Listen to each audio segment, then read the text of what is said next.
అక్షింతలు కలిపి భక్తి ప్రపత్తులు చాటుకున్నారు. సీతారామచంద్ర స్వామికి గోదావరి జలాలతో అభిషేకము నిర్వహించారు.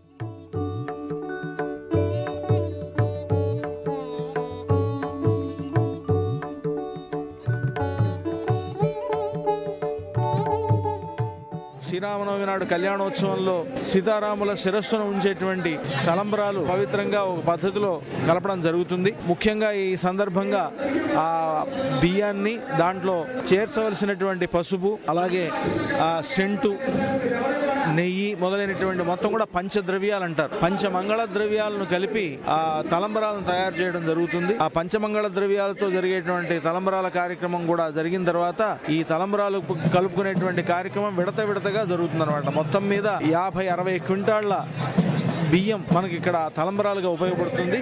దాంట్లో భాగంగా రోజుకి కొంత అని దాన్ని ప్రారంభించి ఈ బియ్యాన్ని తలంబరాలకి సిద్ధం చేసుకుంటారు. శ్రీరామనవమికి తలంబ్రాలు కలిపే మహద్భాగ్యానికి నోచుకున్న మహిళలు ఆనంద పరవశానికి లోనయ్యారు. స్వామివారి సేవ తమకు లభించిన అదృష్టమని సంతోషం వ్యక్తం చేశారు. పసుపు దంచడము, పెళ్లి కొడుకుని చేయడం, వసంతోత్సవం చేయడము చాలా ఆనందంగా ఉంటుంది. ప్రతి సంవత్సరం నేను పాల్గొంటాను ఇందులో. పసుపు కొట్టి రాములవారిని వాటి నుంచి పెళ్లి కొడుకుని చేస్తారు. చాలా ఆనందంగా ఉంది. ప్రతిసారి ఇలా పాల్గొనాలని ఉంది.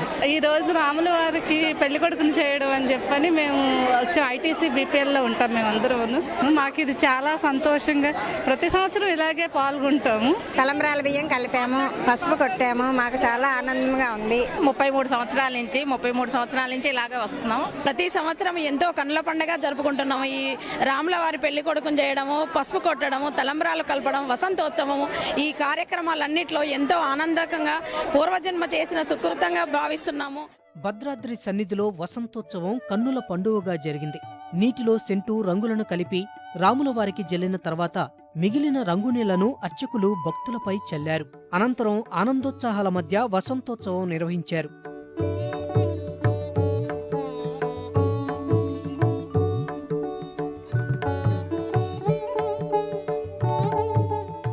శ్రీ సీతారామచంద్ర స్వామి